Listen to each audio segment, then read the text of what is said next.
Ishan Kishan అవుటా not out అయితే తనే out అయిపోయా అని తనంతట తనే ఎందుకు వెళ్లిపోయాడు? అంపైర్లు కూడా షాక్ అయ్యేలా ఇషాన్ కిషన్ ప్రవర్తించిన తీరు దేనికి సంకేతం? ఐపీఎల్ అంటేనే ఓ బిజినెస్ అని, అది ఎప్పుడు కమర్షియల్ గానే ఉంటుందని, అక్కడ నిజమైన క్రికెట్ కు తావు లేదని ఓ వర్గం ఎప్పుడూ చేసే ఆరోపణ. వందల సంఖ్యలో వర్ధమాన క్రికెటర్లు వస్తున్న ఈ ఐపీఎల్ ను ఎప్పుడు వెంటాడేది ఫిక్సింగ్ భూతం.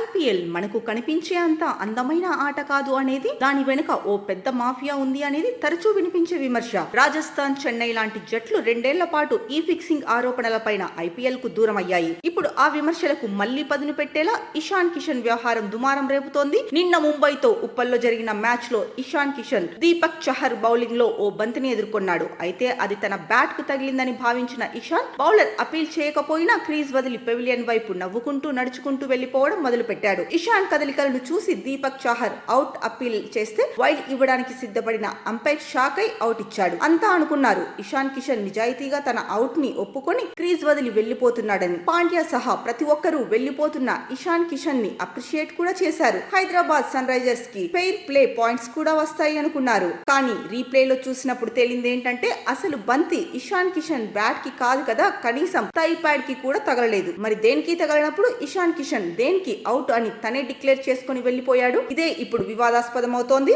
రెండోది, అంపైర్ కూడా ఫస్ట్ వైడ్ ఇద్దాం అనుకున్నాడని అంతా భావించారు. కానీ రీప్లేలో చూస్తే ఆయన తన కుడి చేతిని మాత్రమే పైకి లేపుతున్నారు. అంటే నో బాల్ ఇద్దామనుకున్నారా? ఒకవేళ ఇషాన్ కిషన్ అవుట్ అయి ఉంటే ఇషాన్ కిషన్ వెళ్లిపోతున్నాడు కాబట్టి అవుట్ ఇచ్చారా? Lot of confusion, God knows what happen. Social media మాత్రం ఈ ఘటనపై ఏకి పారేస్తోంది. కిషాన్ తెలివి తక్కువ నిర్ణయంతో సన్ రైజర్స్ 9 పరుగులకే 2 వికెట్లు కోల్పోయింది. దాని ప్రభావం 35 పరుగులకే 5 వికెట్లు కోల్పోయే వరకు వెళ్లి ఆఖరుకు సన్ రైజర్స్ ఓడిపోయిందనేది ఆరెంజ్ ఆర్మీ ఆవేదన. ఇషాన్ కిషన్ ముంబై మాజీ ఆటగాడు కాబట్టి ఆ టీం తనతో మాట్లాడుకుందని, అందుకే ఇలా చేశాడని, ఇదంతా డబ్బు మహిమ అని ఎప్పుడు ఐపీఎల్ ని ఫిక్సింగ్ భూతంలా చూసే వాళ్ళు యూజువల్ గా డ్యూటీ ఎక్కేశారు. సో దీనిపై మీరేమనుకుంటున్నారో కామెంట్ లో చెప్పండి.